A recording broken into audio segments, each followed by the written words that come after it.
जरी श्रीकांत शिंदे महायुतीची ताकद वाढली असे सांगत असले तरी सुद्धा या ठिकाणी मनसेचे नगरसेवक आपल्या सोबत आहेत, आपल्याला त्यांचं समर्थन आहे हे दाखवून भाजपवर दबावाचं राजकारण शिंदे सेनेकडून सुरू आहे का असा प्रश्न सुद्धा इथे उपस्थित होतोय। कल्याण डोंबिवली महापालिकेमध्ये मनसेचे 5 नगरसेवक हे शिंदे सेनेला पाठिंबा देत आहेत, समर्थन देत आहेत। शिंदे सेनेचे 53-54 नगरसेवक आहेत, भाजपचे 50 नगरसेवक आहेत। जर भाजपचे 50 आणि शिंदे सेनेचे 53 नगरसेवक आहेत, 100हून अधिकचा आकडा जर गाठत असेल तर मग यांना तिसऱ्या पक्षाची गरज काय हा प्रश्न सुद्धा उपस्थित होतोय।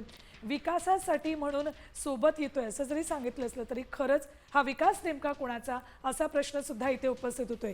मात्र सध्याची ही महत्त्वाची घडामोड ती म्हणजे कल्याण डोंबिवली महापालिकेमध्ये जरी महायुतीचा महापौर बसणार असं सांगितलं जात असलं तरी या महायुतीतून सत्ता स्थापन करताना भाजपला दूर ठेवलं जाईल का किंवा मग दबावाचं राजकारण सध्या सुरू आहे का याची उत्सुकता लागलेली आहे। कल्याण डोंबिवली महापालिकेमध्ये शिंदे सेनेचे 53 नगरसेवक निवडून आलेले आहेत, मनसेचे 5 नगरसेवक निवडून आलेत।